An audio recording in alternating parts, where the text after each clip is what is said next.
These tables are echoey. This whole basement is echoey. I should bring a Your leather. face is echoey. I should bring a leather hide in here and we'll cut it up to fit this thing, and then it would deaden the noise. Okay. Probably do that. Are you still doing all the leather stuff? Oh yeah.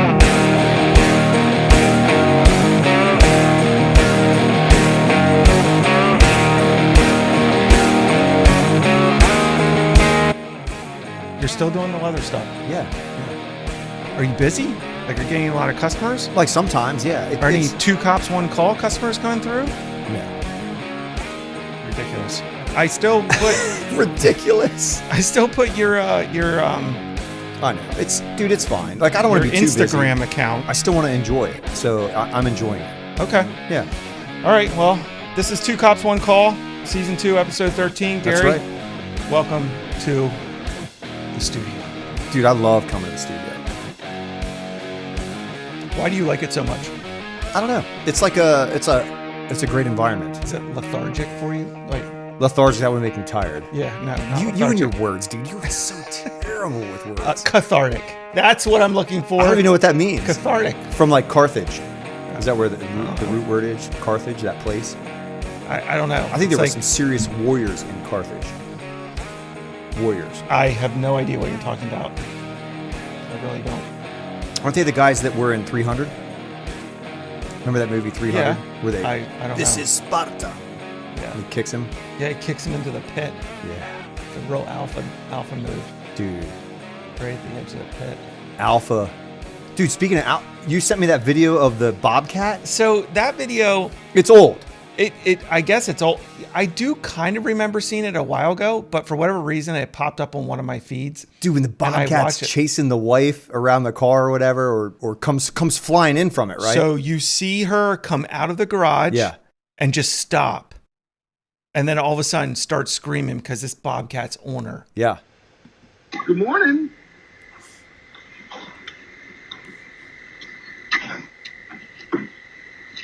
I need to wash my car.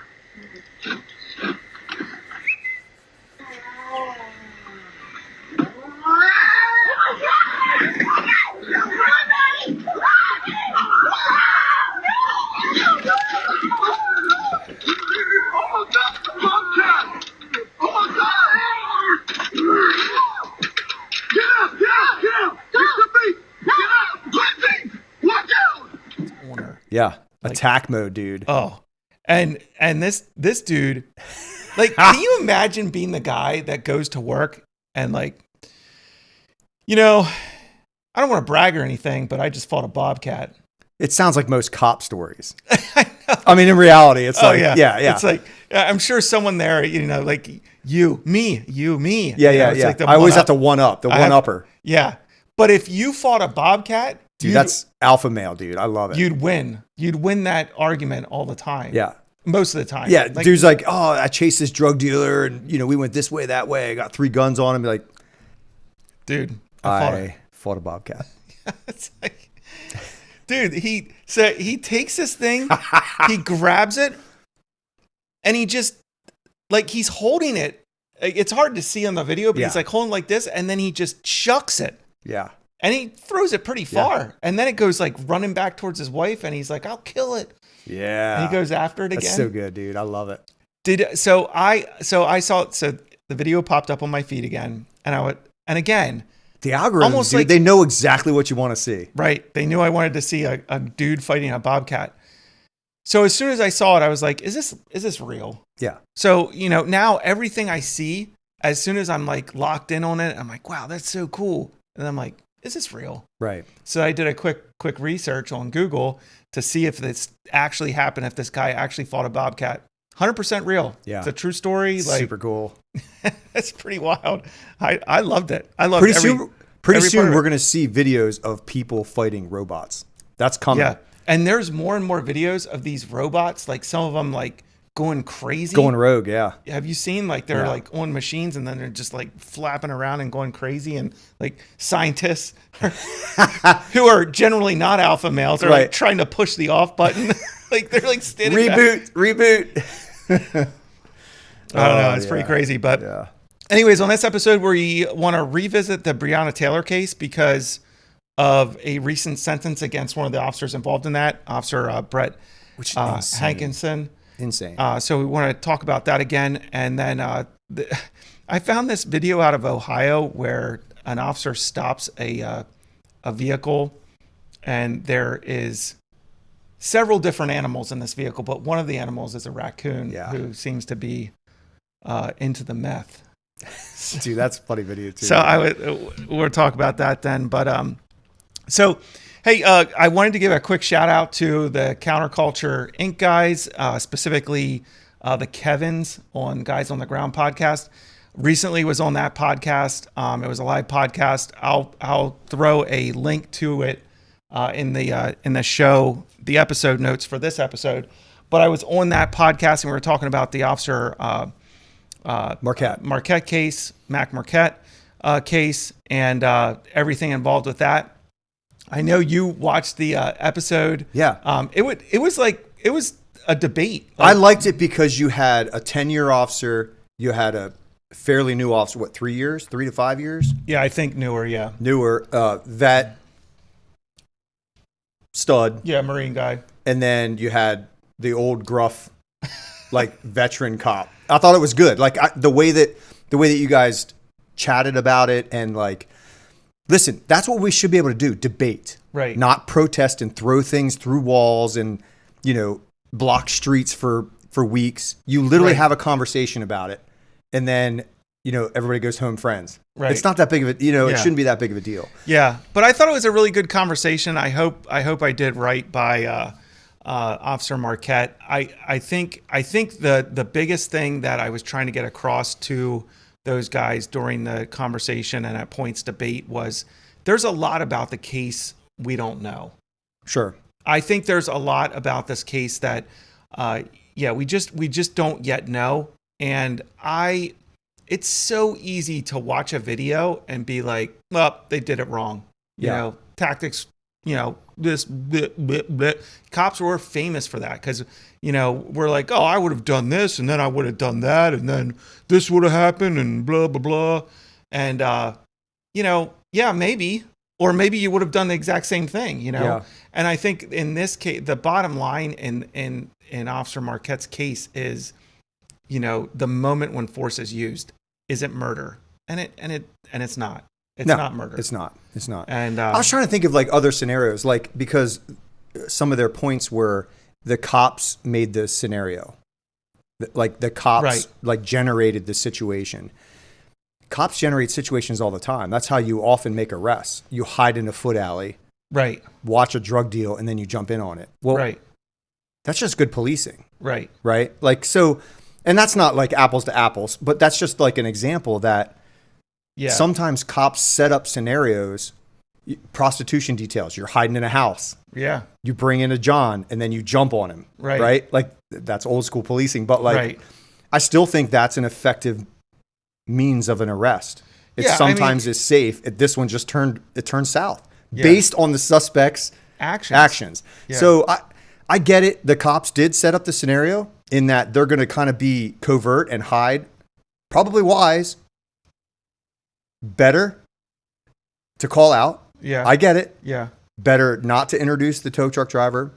That's better. Right. But that doesn't mean it's criminal. Yeah. And I think you always have to balance like how do I best serve the victim in this case, which is the repo driver, and what, like, as a police officer, if a repo driver comes to me and reports, hey, I just went to repo this car and the guy pointed a gun at me, and now I'm making a police report about it, and I still need to get that car back. Do we just be like, well, you figure out how to get the car back, but we'll go investigate it? It's a civil matter, right? Yeah. I mean, at some point though, like he needs to go get that back. So are we ever going to allow him to go back to that house and get it without providing some level of protection if a gun was already pulled on him? No, we would tell him things like you can hire a constable, which is a law enforcement official, to go with you who deals with the retrieval of property in a civil matter. to go with you. So a constable goes and ends up shooting him. Is the constable guy charged with murder? Or a constable gets shot or whatever. Right. Yeah. Or like what I brought up in our discussion was, what if this tow truck driver doesn't get the police involved at all, calls a buddy of his, says, hey, I just got a gun pulled on me at this repo. Can you come and provide backup for me while I go to the repo? And then sit in a hide with a sniper rifle waiting for this guy to come out. Or not just there standing by, and bad guy comes out and friend smokes the bad guy with the gun. Yeah. Is he getting charged with murder? And the answer I got on the podcast was no, probably not. Okay, well then why is the police Why are we charging the cop? Yeah. Why are we charging? It's because he's a professional. The police officers are to be professional. Sure. And I mean, you can say good, better, best, but we're Monday morning quarterbacking it, and that's not the standard. Right. It's just not the standard. The standard and a police officer should not want that to be the standard. Hindsight, you should if we go that direction, police officers are in a world of hurt, and we're starting to go that way. Right. That's a problem. Yeah. With the whole officer created jeopardy stuff and like things after the fact, and we know a lot now after the fact, and you know, officers create the jeopardy every interaction. Because you're stopping them. You pull them over, you're creating that situation. Because you've decided to take a lawful act against someone violating a traffic violation. You're causing it. Right. You know what I mean? If you're going to really play it that way. Every scene you show up at, you have weapons. You've introduced weapons. You're the one who brought the gun. You're it's your fault. Yeah. And I think the idea of good, better, best. The idea of, well, what if we would have done this, then this would have happened. Again, those aren't the legal standards in Graham versus Connor. It's a reasonable officer on the scene at the time without hindsight bias. So, anyways, I thought it was a good discussion. So, shout out for those guys or to those guys for having me on. And, they're doing similar things to what we are. Which they're just out there like creating content and shining a light on some stuff. So, I appreciated going on the podcast and talking to them. So. Yeah, I'll include that link to that episode on Guys on the Ground Counterculture Inc. In the episode notes of this episode, our episode. Which you ought to like, subscribe, share. Yes, all the things. We like to say, trigger the algorithms. Trigger it.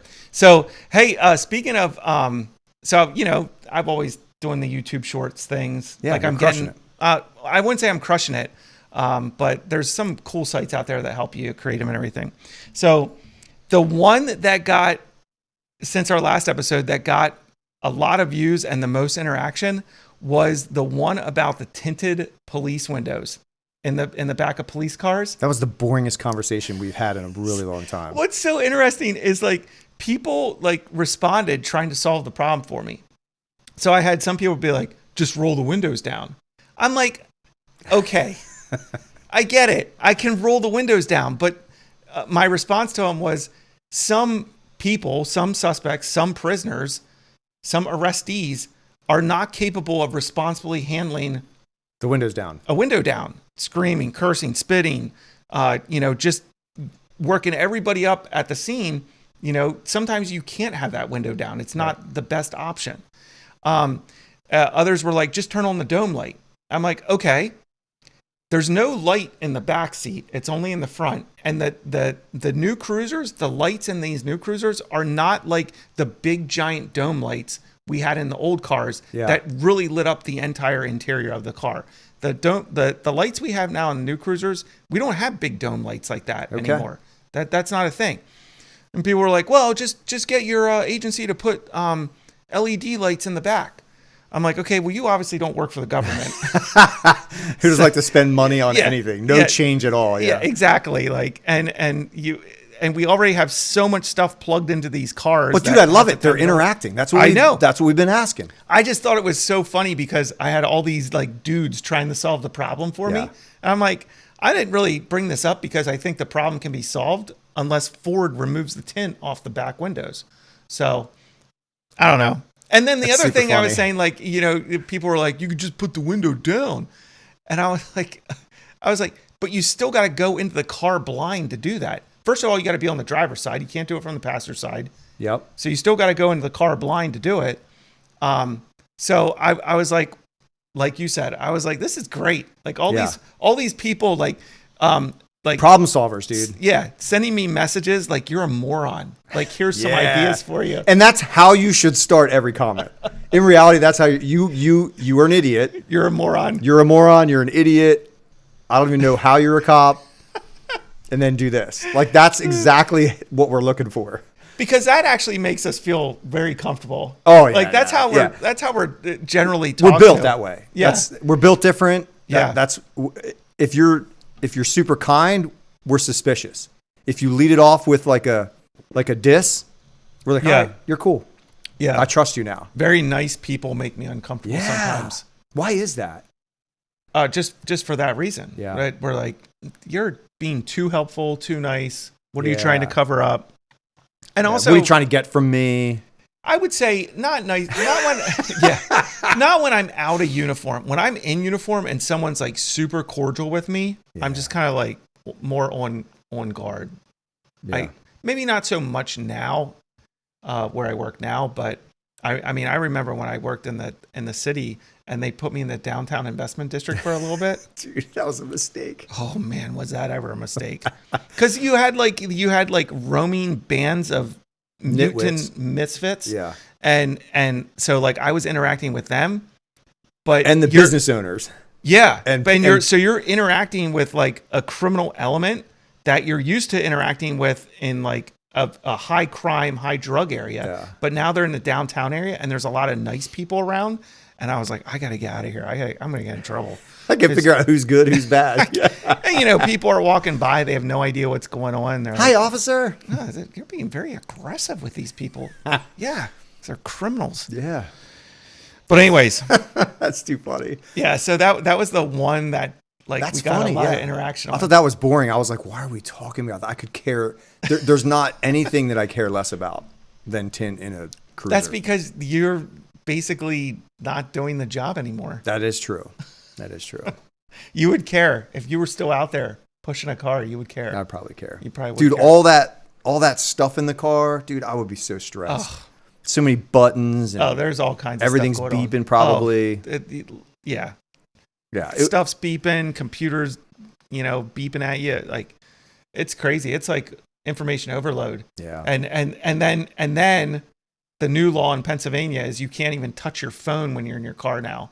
So I think it's... So you have a computer, you have light sirens, radios, you have light bars, you got all kinds of stuff to touch. I have all kinds of stuff going on in my car. And your phone. And then I'm going to pull people over and be like, you better not be touching your phone. You bad person, yeah. I don't know why we make new laws. Like, you already have a careless driving law. Like, this is one of the things that drives me nuts. We sometimes make laws because it makes... people feel good. It makes the legislators feel good about themselves. There's no need for a cell phone law. If you're on your phone and you're doing something careless, pull them over for careless driving. You're driving careless because you went over the yellow line 3 times. You sat through a red light that turned green. You really haven't been in court in a long time. I'm telling you, you're never going to get a careless driving through for that. Is that right? Oh, no way. No, you need way more than that. Yeah. I don't know. Maybe it's a good thing. I just think it's like extra. Like, what do we want here? Well, and what's crazy too is Pennsylvania, they make this law. You may not touch your phone. When you're in your car, you may not touch your phone. Everything has to be through Bluetooth.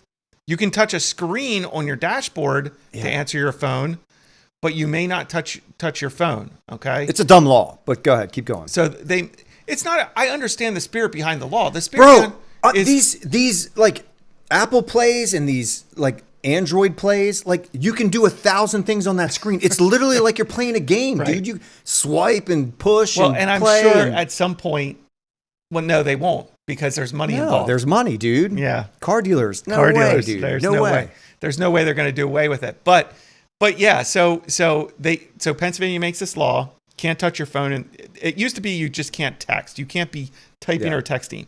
So no officer was citing anyone for that because how do you prove what someone's doing on their phone? Stop them, get a search warrant, take their phone, look at their text, man. Come on. So now it's like you can't touch it. But from now till I think the middle of next year, you can pull a traffic stop for it, but you can only give a verbal warning. Have you done it yet? You can't. I haven't. Okay. I haven't. You can cite. You can't cite for another year. Okay. So this is just like the grace period. This is to like where warm we you up. Educate people. All right. So I think the only way you're going to get people to stop texting and stop being on their phone when they're driving is pulling them over, taking their phone, and slamming it on the pavement. That's literally the only way. Yeah. I think that's the only Until way. they get a new phone, then they're gonna do it again. Yeah. Yeah. So you're not gonna stop texting and driving. Maybe some fines will start getting. The amount of distracted driving accidents though has gone through the roof since smartphones. Dude, people will look at your YouTube shorts the whole time as they're driving. At traffic lights, you see people scrolling at traffic lights. No, not even traffic lights. They're driving and literally like you can see them swiping. Right. It's crazy. Yeah. It's crazy. So I don't know that it's a bad law, but I understand what you're saying too. Is we create more laws, and what are they really solving? Like a law like that, I get it, and I understand the spirit behind it. I just don't really know. It's just when you have a fatal accident, it's just another charge you add to it, which is crazy. You know what I mean? Like you have a fatal accident, and then you charge all the inspection violations because their brakes weren't working. You know, all the things, and then you were on your phone. You touched your phone. Whatever. Yeah. This isn't on the agenda. But you touched your dashboard 400 times. You're okay. Yeah. And the officer that arrived here that was typing while he was driving, he's good to go too. And talking on the radio and hitting the lights at the same time. I don't know. It seems a little hypocritical to me. Yeah. But I think I'll probably show a lot of discretion on that citation. I think that's good. So, but I pretty much show a lot of discretion on all traffic. So, which I think you ought to. Yeah, for sure. So, anyways, if anyone, speaking of social media, if anyone follows the podcast on social media or me on social media, you over the past couple weeks, you've noticed me putting some stuff out there, sharing some stuff from retired Sergeant John Mattingly from Louisville Metro PD. And an officer involved in the Breonna Taylor case, Officer Brett Hankison, was recently sentenced for his role in that raid. So I thought it would be kind of cool to kind of go back, because what happens a lot of times with these cases is it's big news. So this happened back in, I think, March of 2020. Yeah. This case happened. And then what did Floyd happen in May? I think it was pretty quick. Yeah. But obviously the Breonna Taylor raid, it was this big thing. There was a lot of stuff put out by the press about how they were, it is no knock warrant. It was crazy to me. This stuff. Wrong house. No knock warrant. Yeah. Breonna was asleep in her bed. A decorated EMT worker. Right. Yeah. So all this stuff that went out, and then, the officers, Sergeant John Mattingly was shot during this incident, and all these cases are kind of hot news, and everybody's on them, and everyone's like crushing the police, and then it kind of just goes away, and no one comes back and revisits them and talks about them and tries to figure out like what the actual truth is and what actually happened. So on Diakonos, on that podcast, when I was doing that podcast, I had Sergeant John Mattingly on because he wrote a book called 12 Seconds in the Dark, which was about the incident. And the title comes from the fact that incident, from the first shot to the last shot, was 12 seconds. Right. That incident was 12 seconds. In 12 seconds, this thing was over. And so he came on the podcast and he talked about what actually happened. Right. He was there at the scene. He got shot. He was at the briefings before. Like he had intimate knowledge of it. He was there. So then you put that in the show notes too, so people can re-listen to that. Well, and I was going to say, last year or last season, there was an episode we couldn't do because I was pretty sick. Remember, I got sick. I couldn't even hardly talk. So, anyways, I don't remember. I reposted his interview on Two Cops, One Call. It was back on October 22nd in season 1, episode 21. And I replayed his episode because it was probably one of my favorite interviews I did on except of course interviewing me, but of course you were like the first. So yeah, I thought we'd kind of go back. I'm not going to rehash the whole thing. That is a great interview to listen to if you want to hear some wild stuff about the politics in Louisville, Kentucky around this time and the politics after this incident and what really happened, before, during, and after this incident. That is a great interview. It gives you a glimpse into the griminess of like politics around police work and how politicians kind of use police as to either do their bidding or to just crush when something goes wrong. Yeah.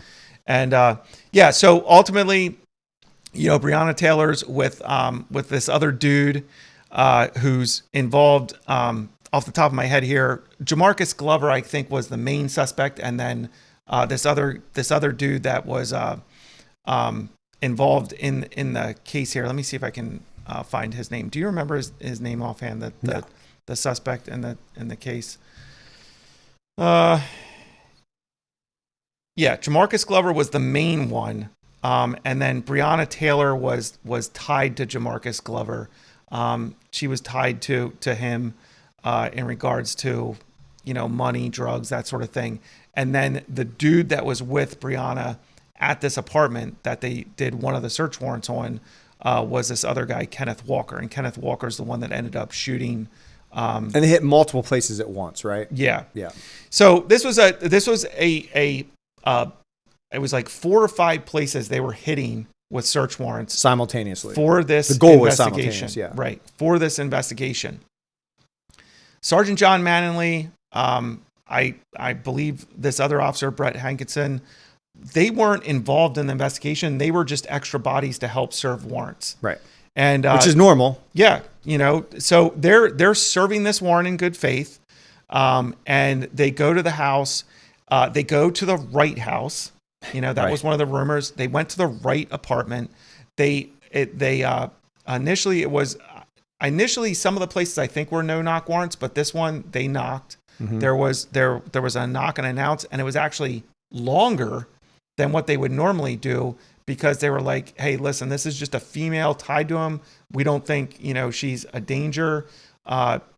We believe like we're probably going to find like money, maybe some drugs, but we don't think so give her more time because maybe she'll help us out if we kind of softball it, which can always be dangerous when you softball something." So, and Sergeant Manley talks about that. But it's another one of those things. It's another technique, right? It's a tactic. It's a good, better, best. They mm-hmm. tried to schmooze her a little bit, give her a little bit more time. Right.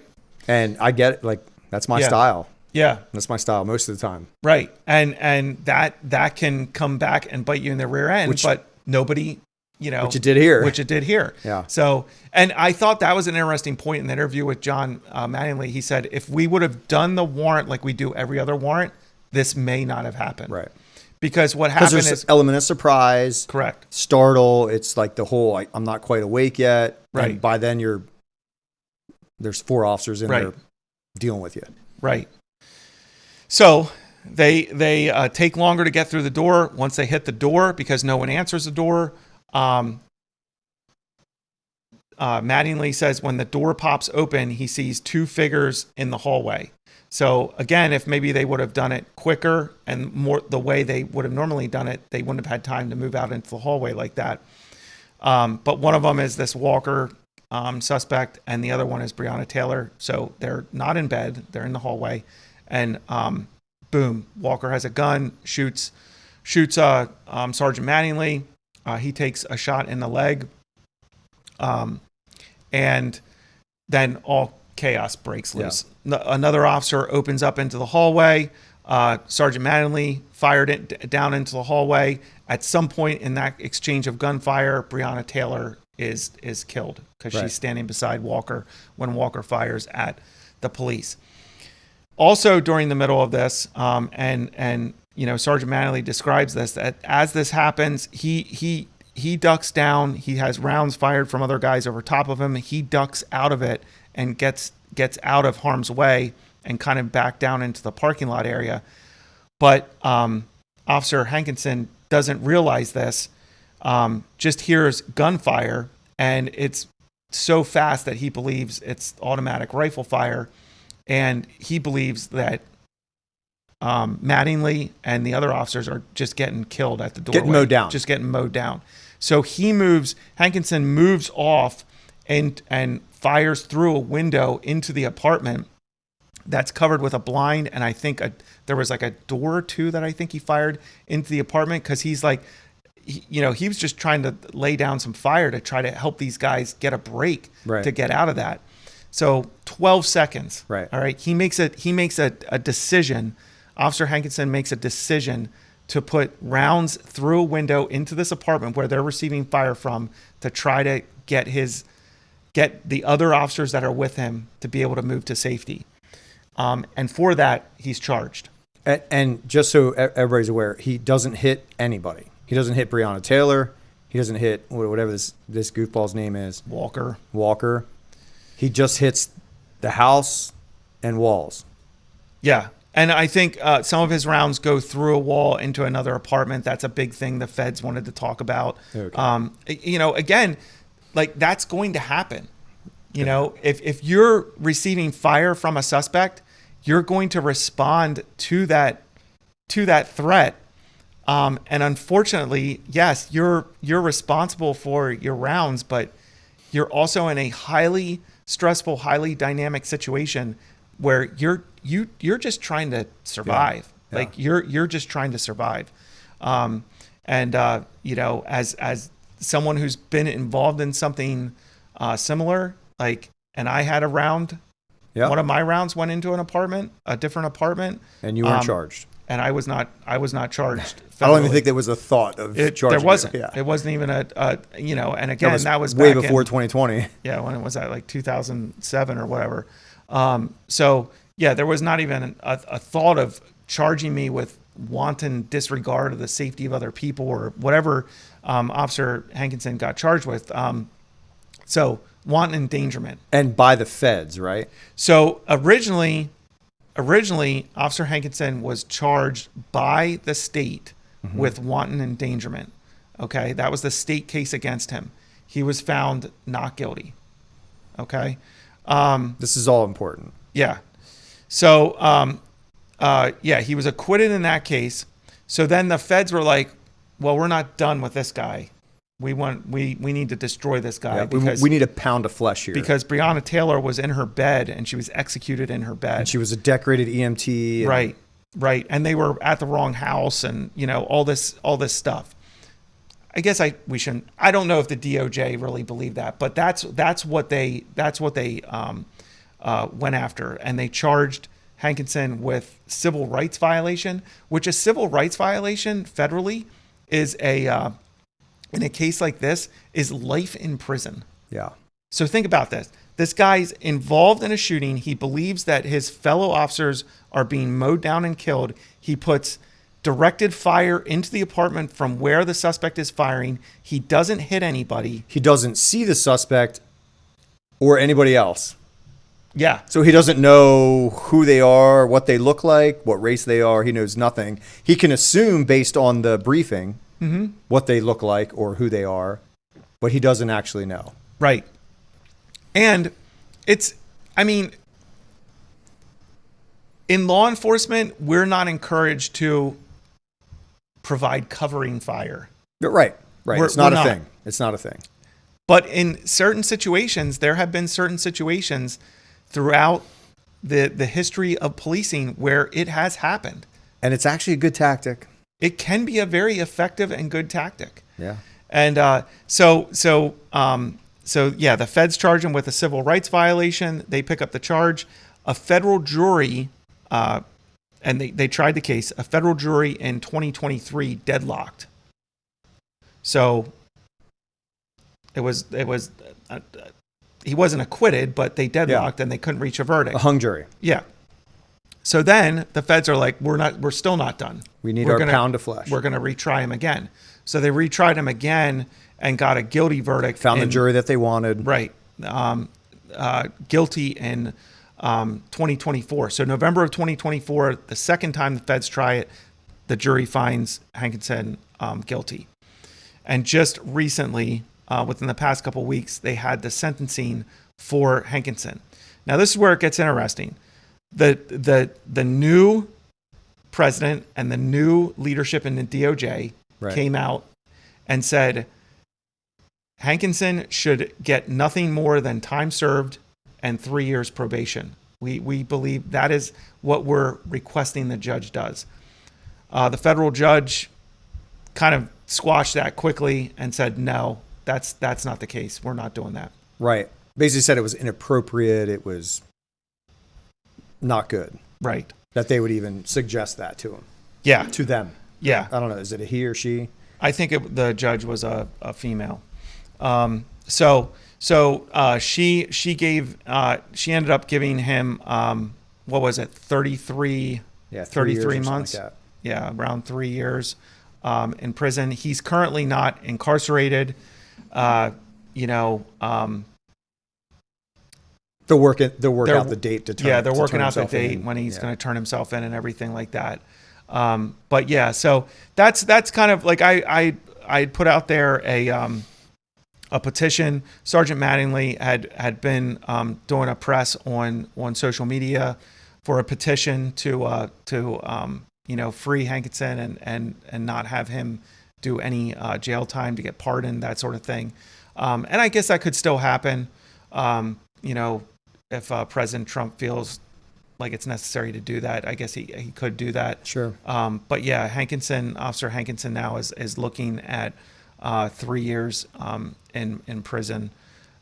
Were there any officers at the scene? I know some others were charged as related to the investigation itself, but was there anybody else charged from the scene? No. Man, that's crazy. No one else. The other officer so he's not the one who shot and killed Breonna Taylor. He's not. And he's not the one who.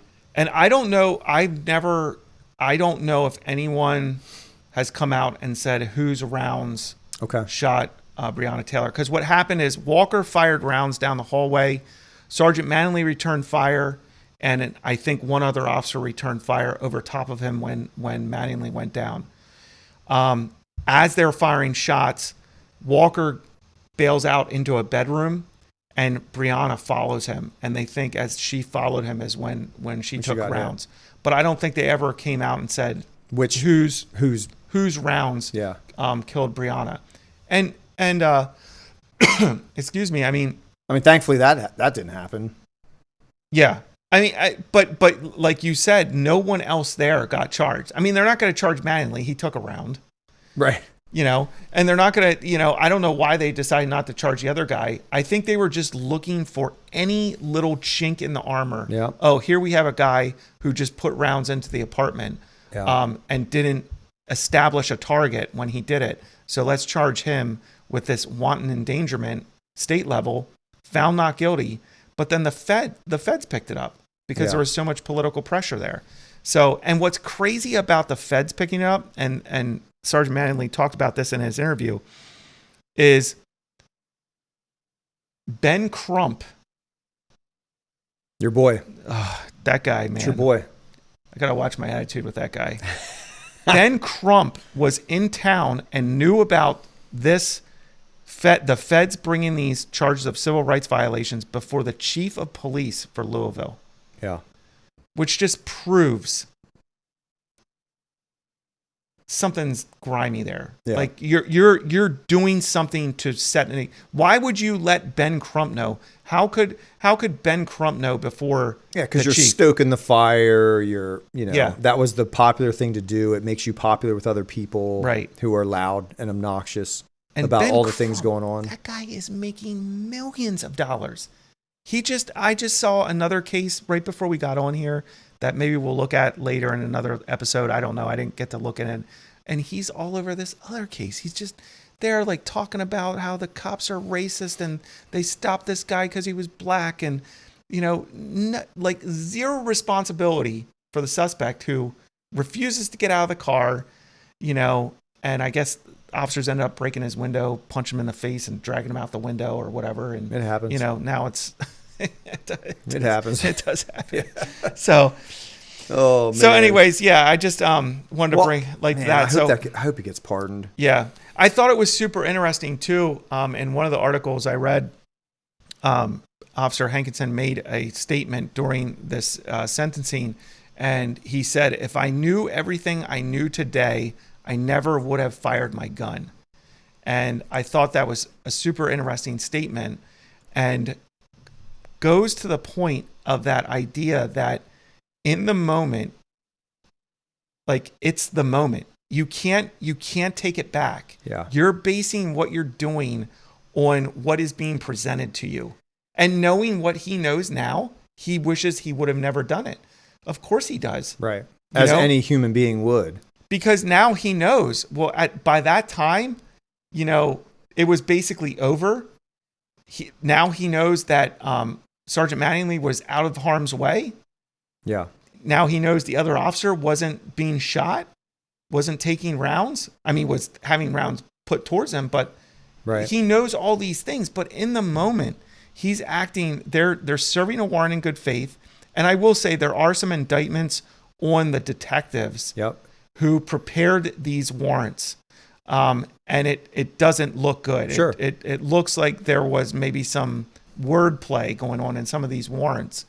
That was not on the up and up. Yeah. And, so I don't know what will happen out of those indictments with those officers. But again, Sergeant Mattingly, Officer Hankison, they're all operating in good faith that these are good warrants and that they're at a place they should be at. And they were at the proper apartment that was listed in this warrant.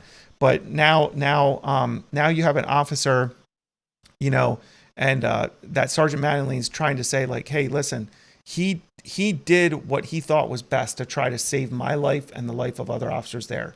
He acted heroically, and and now he fired 10 shots, didn't hit anybody, and they're crushing him. Yeah, crushed him.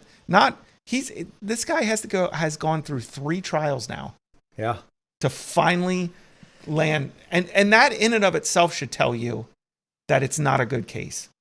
If 3 juries heard it and only the 3rd jury finally reached a guilty verdict. Right. So I agree. And it's one of those things, like this is what's crazy about critical incidents, because you look back on them, you're like, I would have done this differently, or I wouldn't have done that, or I shouldn't have done this. And as a police officer, you literally deal with that the rest of your life. Sure. You know what I mean? Yeah. And that's that like compounding, like over and over stress that nobody else deals with. Right. Nobody else deals with that. Right. And the crazy part is it has life altering effects. Right. Not just mentally, like actual, like not actual. I mean, mental is actual, but like life changing. Like this guy's going to wind up going to jail. Yeah. You know what I'm saying? So like you're dealing with this stress, knowing that tomorrow could be that day for me. Right. Or for any police officer. Right. And you're dealing with that stress, knowing that you're going into that, and then having to like work your way out of that. You know what I mean? Like, right. Yeah. Yeah. And it would be interesting. I think an interesting question to ask Officer Brett Hankison, because I think we all assume if we asked him this question, we would know the answer, but I don't think we do know the answer. And the question would be, knowing what you know now, would have you gotten into police work? And I think all of us would be like, oh, 100% he would say, no, I wouldn't. It wasn't worth it.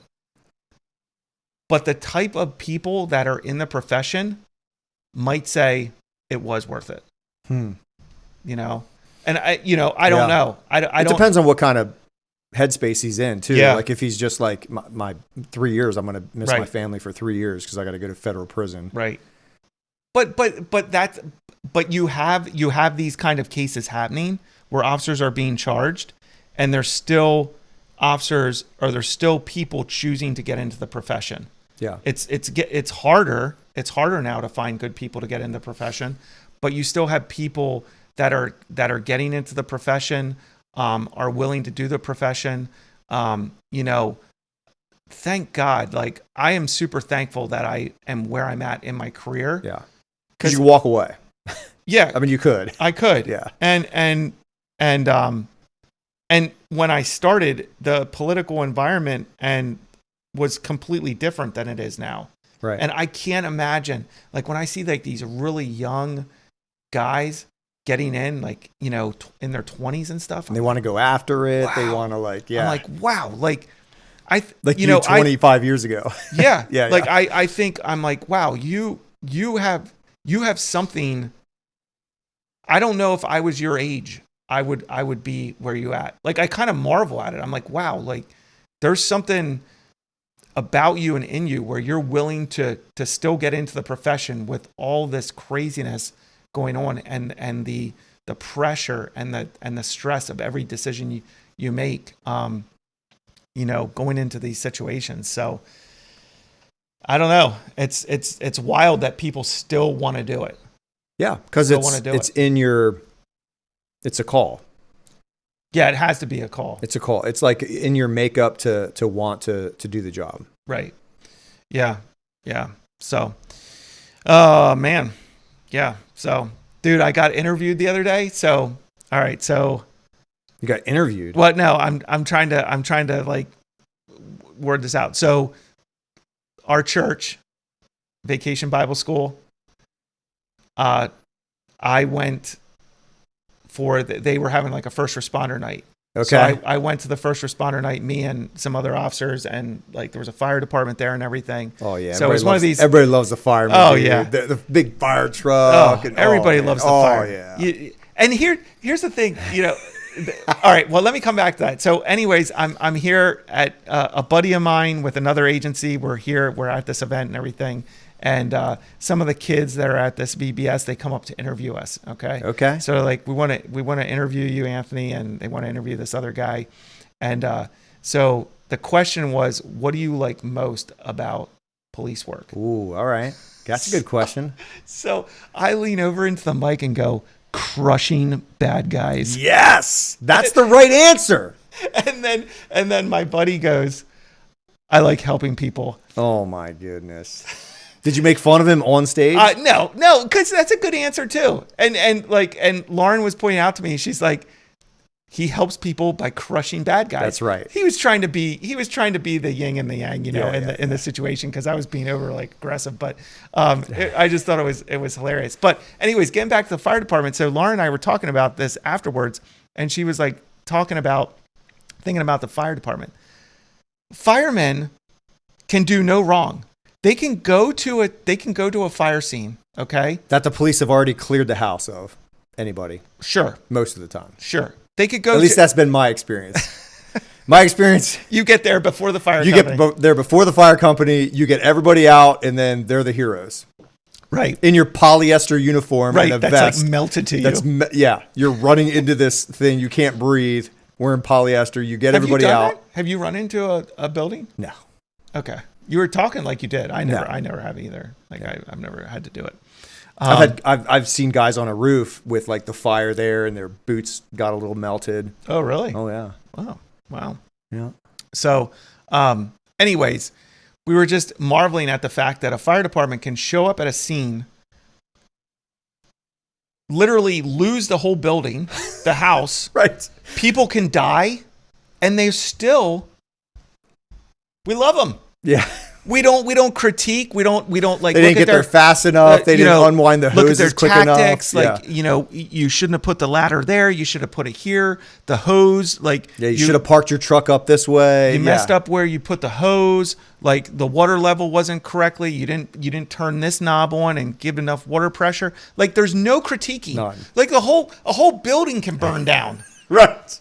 People can die. Yeah, it's never like, the fireman's fault. No. Ever. But it's almost always the police fault. It's the fire's fault. And so Lauren was just marveling at this. And I'm like, the answer is very simple. The answer is that police officers are an authority. And there's, in the hearts of everybody, a rebellion against authority. Yeah. I think. That's just a rebellion against authority. And that's true of us, too. I mean, yeah, I like that. That's very true of you. That is true. It's very true. I don't like to be told what to do. You don't. I don't. You have like a very... Especially if it's real dumb. If it makes sense, then I'm all right. Yeah, you're right. Yeah. But if it's dumb, or if I think it's dumb, or if you think it's dumb, yeah. Which if I think it's dumb, it's dumb. You know what I mean? Oh, man. Because you're the authority on dumbness, dumb ideas. Yeah. Yeah. I know. I'm the smart one. But yeah, it's just interesting. Like, you know, firemen, they can do whatever they want. They can do no wrong. Yeah. Yeah. It's kind of like the state police. Dude, they get away with everything. I know. In Pennsylvania, I don't know if it's like that in other states, but in Pennsylvania, they shoot moving cars. They don't like. Dude, you can do anything. And where are you going to protest? Nobody knows where the state police are. Everybody knows where the municipalities are. You know what I mean? Nobody ever protests at the state police like troops. Like, they never do. Dude, they go to the center cities. Yeah. Yeah. Like, yo, this was a state police thing. They're like, no one goes to the down state route, police barracks. 5 miles down the road. Go find them over there. Yeah, no one goes to state police barracks. I guess they do. Breaking windows. Oh, yeah. But they like, literally, I've been on scenes with state police, and I've been like, you guys are crazy, man. If I did that, I'd be like tarred and feathered, you know, pit maneuvers, shooting. Like, oh man, they can do all the cool things they can do. Dude, I was in a pursuit one time with them, and dude, they're like shooting at. Now, granted, we were at deadly force levels in this pursuit because the guy tried to hit an officer and everything. They shot at this guy. They pitted him and everything. And of course, it was. I started this mess. Like, it was a giant mess, and went way out of our jurisdiction, almost into another county, and like 40 minute long pursuit, and the state police get involved, and then it goes bananas. I'm like, the state police got involved. I'm like, someone's probably going to get shot at, and a pit maneuver. And sure enough, that's what happened. So, and so we get done with this thing, and your adrenaline's going, and you're like, this is unbelievable. This is why I signed up to do this job, like going after a bad guy like this, and get done. And I'm like, okay, now I have literally like a week of paperwork to do. I can't even remember I can't even remember like the first 2 turns I made. And I got to like go through and you're hoping you called it out. Stop sign here, like red light there. Every single thing I did, and troopers come up and they're like, hey, do you care if we take this since we shot at the guy and we did the pit maneuver? I'm like, I would love if you took it. You're like, well, I'd really like to do this, but go ahead. I don't want to take a stat. It's all yours. I'll write you a really good report. That's exactly right. Be like, yes, you could absolutely have that. Oh yeah, and they took it. It was awesome. Great. So and they did a good job in it, but it's just crazy. So I wonder what they would do with a raccoon and a meth pipe. Dude, hopefully they did what this officer did, because he made me laugh, dude. Did he make you laugh? He was cracking up. He couldn't like help himself. Dude, I've had those calls where just like someone's so down and out, and it's literally like it's someone committing a crime, but it's not like it's not like a violent person or anything like that. So this chick's got a suspended license, right? And she's got a warrant for her arrest, and she's got a raccoon in the car, and the car is trashed. Oh, the car's disgusting. He gets her out of the car, and then he's looking at the raccoon, and he's literally holding a crack pipe with his little paws. Here, let's watch the video. Hi, how are we doing today? I'm Officer Brandon, Springfield Township Police Department. Okay, stop it, Josh. How are you? So the reason I stopped you is you are suspended with a warrant for your arrest. I am? So do me a favor, turn off the car, put the keys up on the dash, detain you for that warrant, and because you are suspended actively. Oh. Hey. What? Come here. Hello? The raccoon has her meth pipe. As what? Oh my God. Her meth pipe. He's playing with the meth pipe right now. No, don't reach for it. That's evidence now. Oh, I don't want him to have that. Well, that's why I'm going to do it. Hey, buddy. Huh? It's okay. Okay, you're on Arlington. He'll be here in 2 minutes. I'm right across from my house.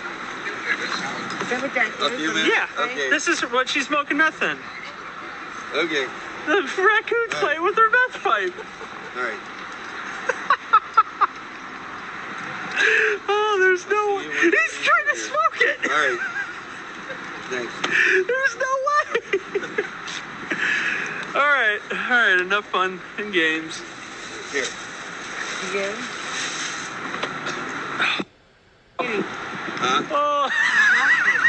Yeah, he's on his way here. Keep an eye. She was trying to take the meth pipe out of the car. Just keep an eye on her real quick. Dude, that's so funny.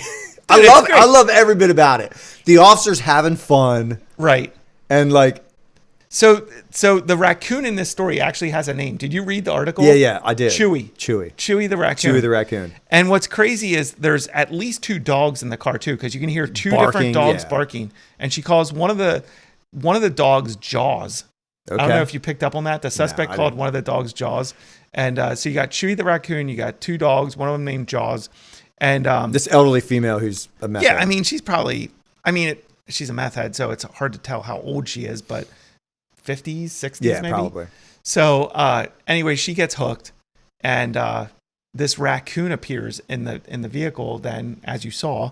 And, in the driver's seat, yeah. Yeah, and it's like messing with the meth pipe and stuff. My favorite part of the video, though, my absolute favorite part of the video is, I don't know the 2 other people there that you saw at the end. Like that family members or friends or something. Yeah. I don't know if they were in the vehicle or if they showed up after the fact and stuff.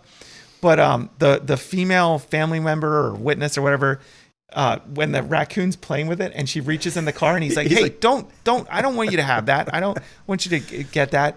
And she looks at him and goes, well, I don't want him to have it. Yeah. She's like super concerned about this raccoon having a meth pipe. She could care less that her friend or family member is smoking meth. Yeah. I don't care that they're smoking meth, but we can't have a raccoon messing around with a meth. But, dude, it's super funny. So, 2 pipes, right? He had one, and then the officer took it, and then he got another one. Yeah, so this was in Ohio, I think Springfield Township or something like that. And so I looked up the article on their Facebook page. Okay. So they did like a post on their Facebook page. And of course, at the end, they said no raccoons were hurt or injured in this incident. I think that was supposed to be funny, dude. No, you have to say it. You have to say that because people Dude, I took that as sarcasm. No, people lose their minds about animals. And you know how I know it? Guess how many comments were on this story? This is like, this was like in June, I think. Okay. May, I think. Yeah. It wasn't that long ago. Guess how many comments were on the Facebook story? I don't know. End the mystery, Anthony. 696 comments. Okay. 3,600 shares to the story. All right. Do you know how many people were worried about the raccoon? Could care less about this woman who has an addiction. I mean, there were some people who did, but like people losing their minds about this raccoon. Here, I'll read some to you. One person said, and yet you released this animal back to her without cruelty charges. Shame on you. If this had been a child, you wouldn't have laughed or given it back to her. Dude, but it's not a child. It's a raccoon. Dude, I wonder what would happen if the raccoon actually smoked meth. There was some posts in here that made it sound like this woman was known, and the rumors are that this raccoon does smoke meth and is addicted to meth. It kind of makes sense. Like, why would it know to pick it up? I was surprised. And like put it in, like he literally put it in his mouth. He put it in his mouth at one point. He's the right end. Yeah. You know what I mean? Like he put the right end of the pipe in his mouth. He's not confused. He's like, I know. He knows what he's doing. Yeah, I've done this before. Yeah. Come on, man. Where's my rock? Light it up. Light that thing up. My name is Chewy and I love meth. Dude, he probably like running around in that little SUV, just like a wild thing until it just crashes out. He's like, I've been up for days. I don't even want food anymore. I'd never mess with a trash can. Just give me meth. Just give me meth. You know what I mean? He ain't climbing up no trash can. He just wants his meth, dude. That rock. Dude, that's crazy. You know, but he did. He knew how to hold it and stuff. And dude, so someone was mad that you turned and yet you released this animal. What else are you gonna do? You're gonna euthanize it. Yeah, it's that also came up, and people were mad about that. So one person wrote, Akron PD did a live news release this morning and said the ODNR, I guess that's some animal control, will be going out to the house to ensure she has all up-to-date paperwork, as she indicated she does. It is most likely that she does not have updated vet records, and therefore maybe now they will finally step in and take that poor baby. You know what happens if they take the raccoon? It's gonna die. Like they're gonna euthanize it. Yeah. The raccoon is going to die. Literally, the raccoon is living its best life right now. Oh, dude, he's loving life, man. He wasn't super fat. Some raccoons get real fat because he's smoking that rock. I was surprised how comfortable the officer was reaching in there to take the meth pipe from the raccoon. I mean, you got to be... You take a meth pipe from a meth head, dude, you might be fighting. Yeah. And raccoons, man, they got claws and teeth. Yeah. Yeah. But he was just like, he's like, come on, give me that Come on, buddy. Give that to me. Give that to me. Give that to me. And he couldn't stop laughing. Dude, that was a great video. That's super funny, man. Would you grab the pipe from the raccoon? I'd be a little nervous. Animals make me nervous on the job. Dude, I would have been taking pictures of it. I would have just let it done its thing for a while and taken pictures. I probably would have laughed like that guy. That's probably like body cam that you would like save. Yeah. Yeah.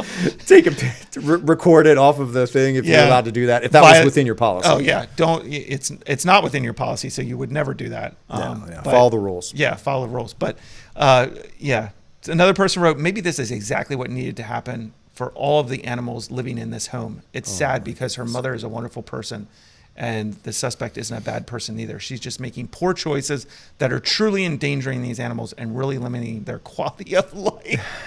Dude, it's an animal. It's loving it, dude. It absolutely is enjoying every moment of its life. Will you update us on the future of Chewy?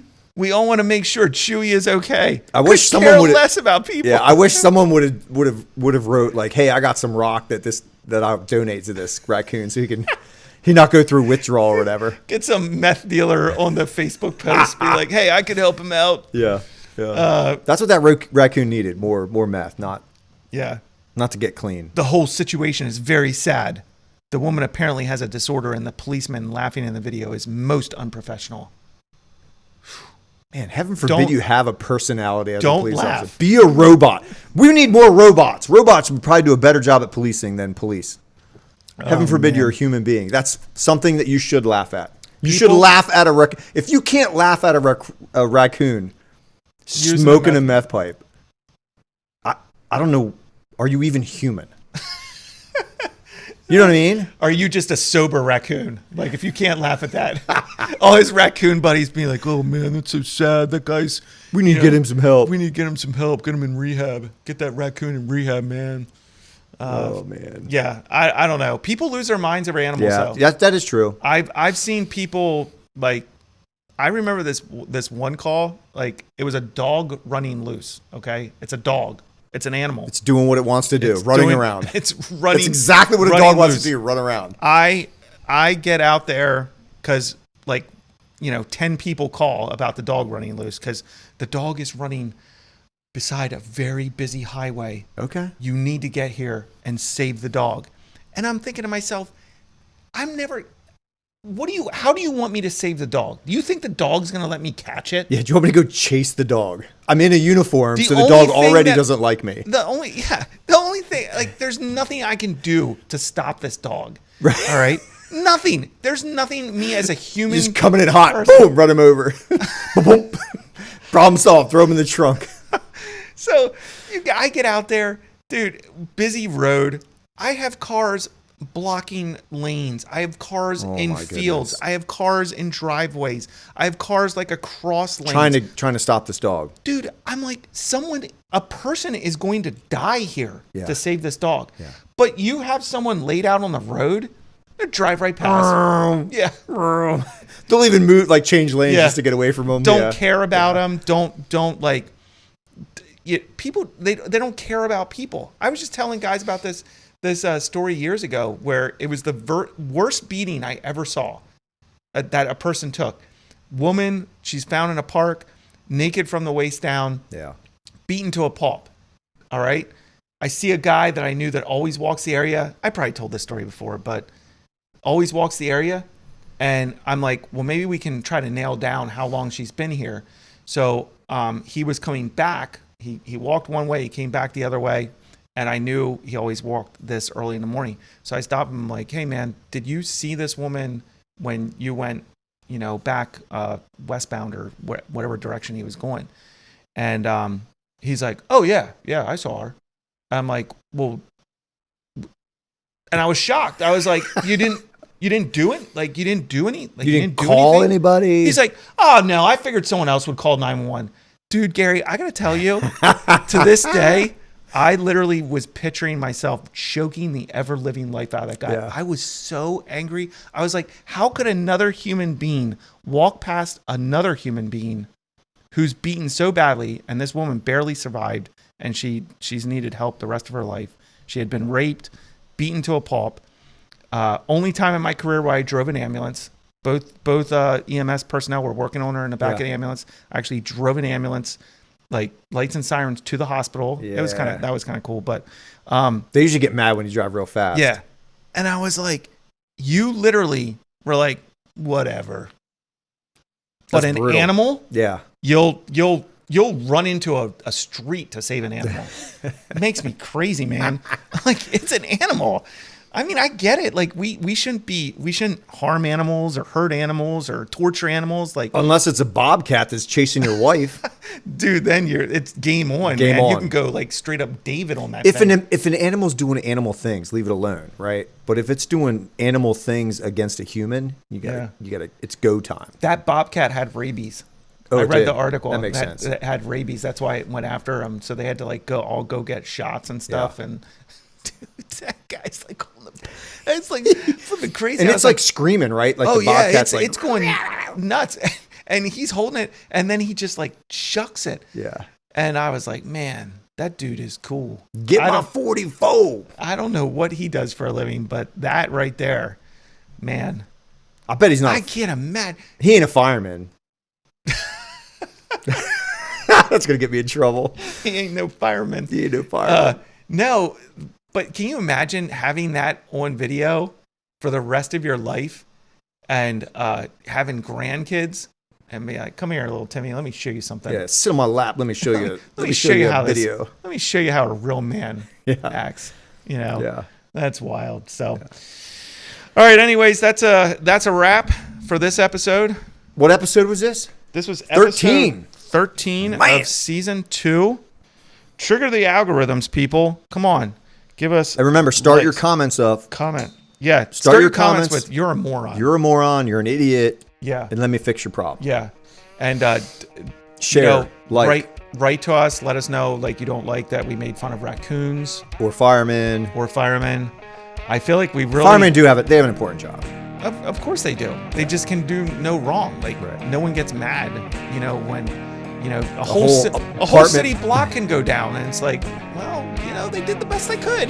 Yeah. We need more firemen. We need more firemen. We need more hoses. We need more gear. The police do something wrong. We need less police. We need to defund them. We need to get rid of them. Yeah. We need to take all of them. Two different worlds, Anthony. We picked the wrong career, buddy. Have you ever legitimately thought about that? Not one time have I wanted to be a fireman. Have you? When I retired, I floated the idea to Lauren. I was like, okay, I've retired from police work. What if I went back in and I tried to be a fireman? And she's like, are you insane? If you would have told me that, I would have laughed you out. I would have been like, we're not going to be friends anymore. I wasn't serious. Like, I didn't seriously consider this, but I was like, I could have a second career as a fireman, and I'm sure it would be, maybe it would have been cathartic for me. I would have, all the people. Do you even know what that word means? Yes. Comforting. Look it up. Here, I'll look it up right now. I don't actually care. Well, whatever. See you.